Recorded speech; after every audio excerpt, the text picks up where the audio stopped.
पितरों को श्राद्ध पर कैसे खुश करें? जल से तर्पण करने से पितृ बहुत खुश होते हैं। इसके लिए परिजन की श्राद्ध तिथि की सुबह जल्दी उठकर अपने आसपास किसी नदी या तालाब में जाएं और अपनी हथेली में जल लेकर अंगूठे की सहायता से नदी में गिराते जाएं। ऐसा बार बार करें और पितरों की आत्मा की शांति के लिए प्रार्थना करें। इस उपाय से भी पितृ बहुत प्रसन्न होते हैं।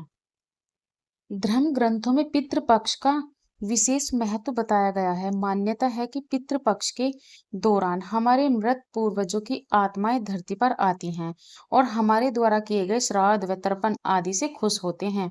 विधि विधान से यदि श्राद्ध किया जाए तो इसके लिए काफी पैसों की जरूरत नहीं होती।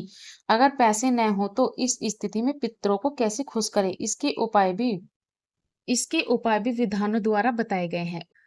अगर आपके पास ज्यादा पैसे न हो तो मृत परिजन की श्राद्ध तिथि पर घर में ही उनके निमित्त भोग दे। उसके लिए एक उपले को सुलगाकर इसके ऊपर घी गुड़ मिलाकर डालें। साथ ही घर में बने भोजन के 5 ग्रास भी इस पर डालें। ऐसा करते समय ओम पितृभ्यो नमः मंत्र का भी बोलें। श्राद्ध तिथि के दिन अपनी इच्छा अनुसार जरूरतमंदों को अनाज का दान करें। अगर अनाज ज्यादा न हो तो एक मुट्ठी अनाज भी आप दान कर सकते हैं। सच्चे मन से किए गए एक मुट्ठी अनाज के दान से भी पितृ बहुत खुश होते हैं।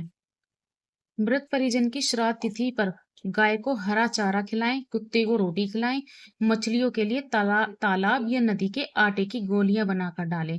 छत पर पक्षियों के लिए अनाज और पानी की व्यवस्था करें। इन छोटे छोटे उपायों से भी पितरों की कृपा आपके ऊपर बनी रहेगी। ब्राह्मण को भोजन कराएं या सामग्री का दान भी कर सकते हैं। पितरों को खुश करने के लिए श्राद्ध तिथि पर किसी ब्राह्मण को घर पर भोजन के लिए बुलाएं।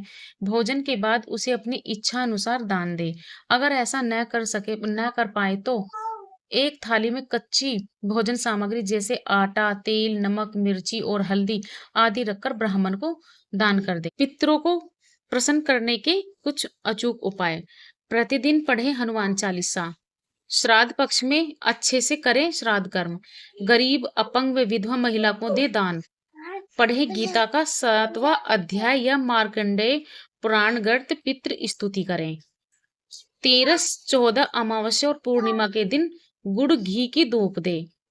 पितरों के नाराज होने में मुख्य संकेतों में काम में लगातार बाधा आना, घर में कलह और अशांति, विवाह और संतान प्राप्ति में रुकावट, आर्थिक तंगी और बार बार दुर्घटनाएं शामिल हैं। इसके अतिरिक्त सपनों में पितरों को दुखी देखना, खाने खाते समय बाल निकलना, घर में अचानक पीपल का पौधा उगना या तुलसी का सूखना भी पितृदोष के संकेत को माने जाते हैं।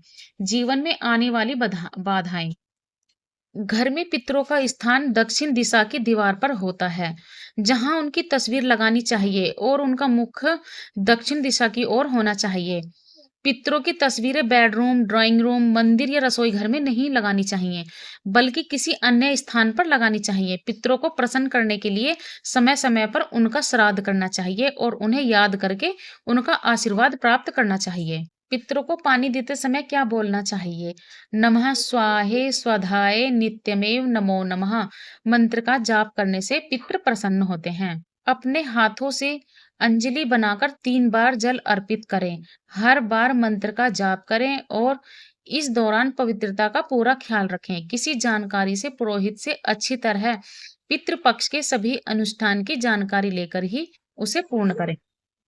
तर्पण के लिए आवश्यक सामग्री: 1 तांबे या पीतल का लोटा, गंगा जल या साफ पानी, कच्चा दूध, काले तिल, कुछ धार्मिक घास, 1 साफ वस्त्र या धोती। श्राद्ध के लिए भोजन में उड़द दाल, चना, मसूर, सत्तू, मूली, काला जीरा, खीरा, लौकी, प्याज, लहसुन, बड़ी सरसों, बासी भोजन इत्यादि नहीं शामिल करना चाहिए।